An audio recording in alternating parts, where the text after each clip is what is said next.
I'm this close to losing my absolute shit. So I need to share with you why. So I went down a rabbit hole and happened to find something soul-crushing, as one often does. And I need to share it with people because I feel like then the weight of the conscience of knowing will be spread amongst multiple consciousnesses and will therefore alleviate some of the suffering that it found in me.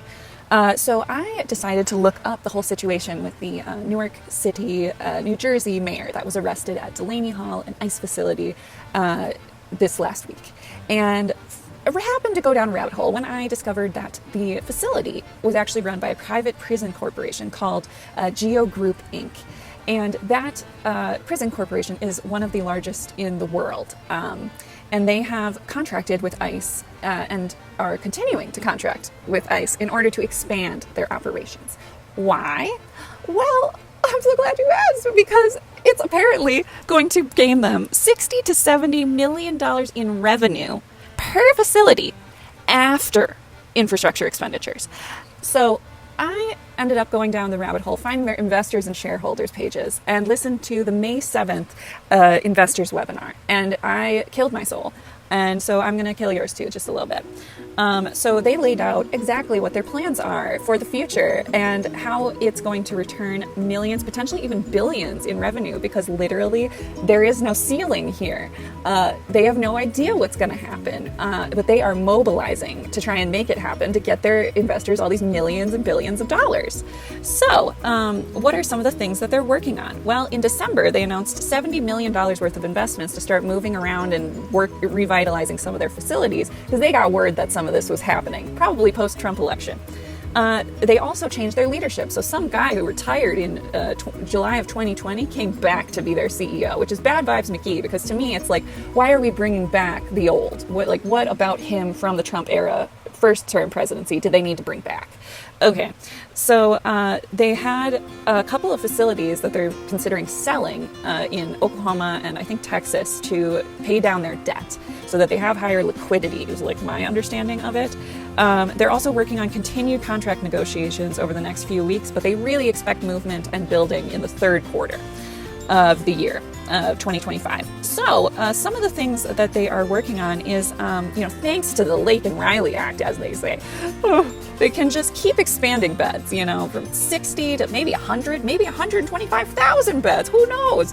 They are repurposing a lot of their facilities from state prisons in order to become ICE detention facilities, because those are a lot more lucrative.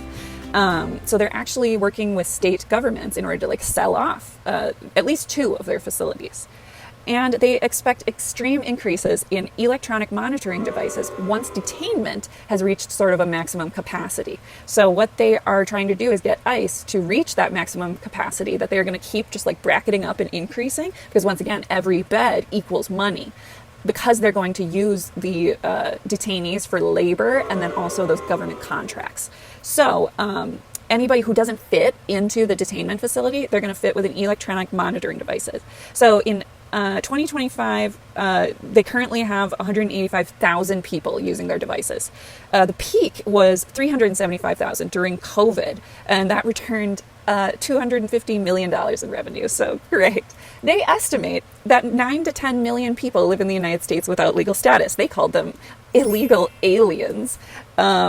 And says that the Lake and Riley Act will enable them to increase e-tracking and the size of monitoring through the end of 2025. And they're hoping to expand to a larger program. Wow! On top of that, they also have secure transportation services, like airplanes. So wow, they're making so much money off of that too. So they had in the first quarter, $40 to $50 million worth of revenue in flights. And they're expecting around 800 million to $1 billion of total revenue in transportation by the end of 2025. Wow. Okay, moving on. So they're going to keep expanding the ceiling of how many people can be detained in the United States and how much money they can make. How are they going to do this? So Memorial Day, they are expecting around then for the House to vote on the budget reconciliation bill. That's going to then go to the Senate, which they hope will pass the Senate around July 4th.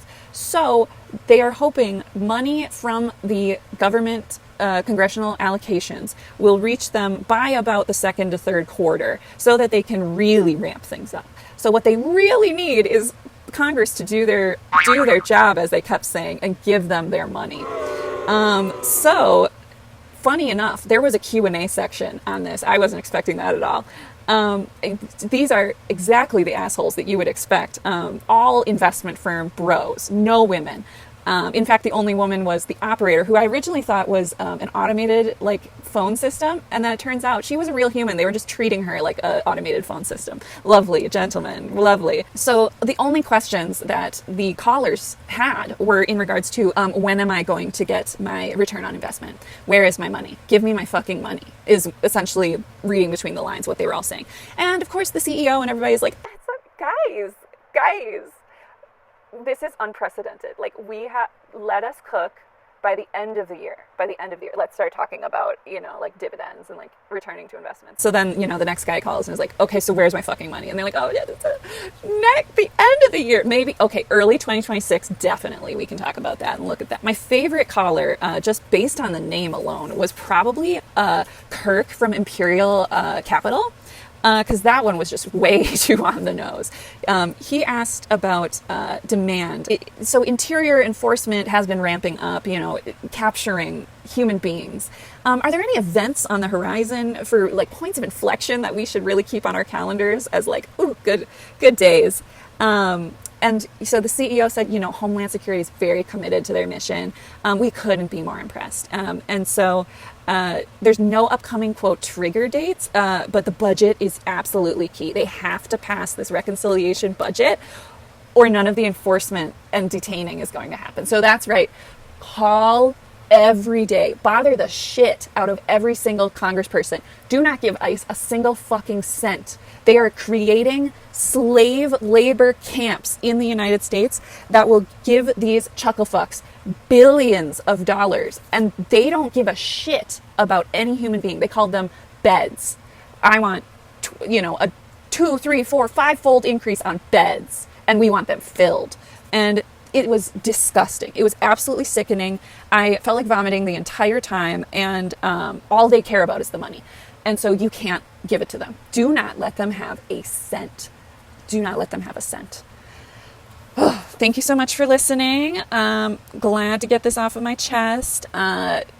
Call, protest, write letters, do whatever the fuck you have to do, and make sure that you are boycotting, divesting, sanctioning, all the things, because these are the assholes who are fucking making this happen. Kirk from Imperial